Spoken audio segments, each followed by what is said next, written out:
Brazilian তারকা নেইমারের হৃদয় বিদারক গল্প হয়তো আপনারা সবাই ইতিমধ্যে শুনেছেন, কিন্তু ফুটবল ইতিহাসের সবচেয়ে দামি খেলোয়াড় ক্রিস্টিয়ানো রোনালদোর জীবনের আড়ালের ট্র্যাজেডি শুনলে আপনার চোখে পানিতে ভিজে যাবে।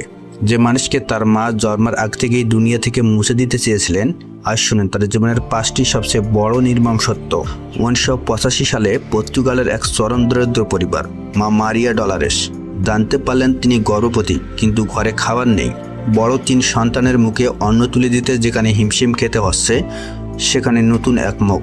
মা ডলারেস সিদ্ধান্ত নিয়েছিলেন গর্ভপাতের, কিন্তু ডাক্তার রাজি হননি। নিয়তের কি অমোঘ লিখন যে সন্তানকে মা পৃথিবীতে আনতে চাননি, সেই সন্তানেই একদিন পুরো ফুটবল বিশ্বের ভাগ্য বদলে দিবে। মাত্র 12 বছর বয়সে স্বপ্ন নিয়ে একা মা বাবাকে ছেড়ে লিসবন একাডেমিতে চলে আসেন রোনালদো। পুদিরাতে কান্নায় বালিশ পিষত তার। শুধু কি ঘরের জন্য কান্না, না ক্ষুধা। পকেটে 1 আনা থাকতো না।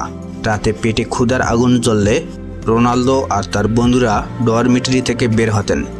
স্টেডিয়ামের পাশে ম্যাকডোনাল্ডসের পেছনে দরজায় নক করতেন। সেখানে এদনা নামের এক দয়ালু নারী বেঁচে যাওয়া বার্গারগুলো এই ক্ষুধার্ত বাচ্চাদের হাতে তুলে দিতেন। আর শত কোটি কোটি টাকার মালিক হয়েও রোনালদো সেই ক্ষুধার্ত রাতগুলো ভুলে যাননি। কিন্তু লড়াইটা শুধু ক্ষুধার বিরুদ্ধে ছিল না, ছিল নিজের শরীরের বিরুদ্ধেও। বয়স তখন মাত্র 15। চিকিৎসকেরা জানালেন এক ভয়ানক খবর। রোনালদোর হার্টে ধরা পড়েছে টাকিকার্ডিয়া। যে কোনো মুহূর্তে হার্ট ফেল হতে পারে। ডাক্তার সাব বললেন, হয় ফুটবল ছাড়ো, নয়তো অপারেশন টেবিলে বসো। ফুটবল ছাড়া যার জীবনে কিছু নেই, সেই 15 বছরের কিশোর বেছে নিলেন অপারেশন টেবিল। লেজার সার্জারিতে হার্টের ত্রুটিযুক্ত অংশ পুড়িয়ে ফেলা হলো। আর অস্ত্রোপচারের মাত্র কয়েকদিন পরেই সেই অদম্য বালক আবার মাঠে নেমে পড়লেন। রোনালদোর জীবনের সবচেয়ে বড় ক্ষতের নাম তার বাবা, হোসে দিনিজ আভেইরো। 2005 সাল। যুদ্ধে ফেরত এই মানুষটি তীব্র মানসিক অবসাদ থেকে মদ্যপানে আসক্ত হয়ে পড়েন। রোনালদো বহু চেষ্টা করেছেন, বাবাকে সুস্থ করতে পারেননি। 2005 সাল। 20 বছরের তরুণ রোনালদো তখন ম্যানচেস্টারে ইউনাইটেডের হয়ে বিশ্বজয় করতে চলেছেন। ঠিক তখনই খবর আসে লিভার সিরোসিসে আক্রান্ত হয়ে বাবা মারা গেছেন। বাবা দেখে যেতে পারেননি। ছেলের 5টি ব্যালন ডি'অর দেখেন বিশ্বসেরা হওয়া। এক সাক্ষাৎকারে বাবার পুরনো ভিডিও দেখে ক্যামেরার সামনে শিশুদের মতো ডুকরে কেঁদে উঠেছিলেন রোনালদো, যা কুড়ি ভক্তের বুক কাঁপিয়ে দিয়েছিল।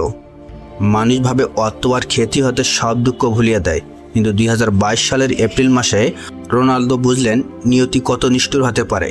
জর্জিনা রদ্রিগেজ তখন যমজ সন্তানের জন্ম দিতে অপারেশন থিয়েটারে। এক কন্যা সন্তান পৃথিবীর আলো দেখলেও সদ্যজাত পুত্র সন্তানটি জন্মের কয়েক মুহূর্তের মধ্যেই মারা যায়।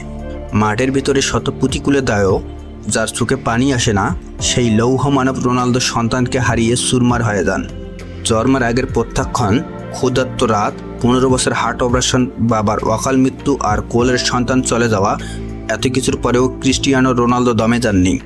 প্রতিটি আঘাতকে তিনি বানিয়েছেন তার এগিয়ে যাওয়ার জ্বালানি। রোনালদো আমাদের শিখিয়েছেন, জীবন আপনাকে যতবারই মাটিতে আশ্রয় ফেলুক না কেন, উঠে দাঁড়িয়ে লড়াই করার নামেই জীবন। ভিডিওটি ভালো লাগলে এখনই লাইক ও শেয়ার করুন আর ফলো করতে ভুলবেন না। ধন্যবাদ।